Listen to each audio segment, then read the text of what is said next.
Today is day 5 of my recovery. I just wanted to show you how I use the pull-up bar just to stay a little bit in shape with my upper body. Obviously, the lower body I cannot do much.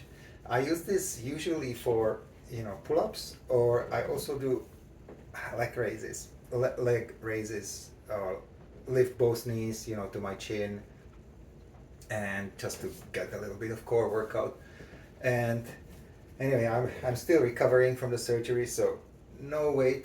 See, my bad leg is hanging, and I just push a little bit with my good leg and do a few pull-ups.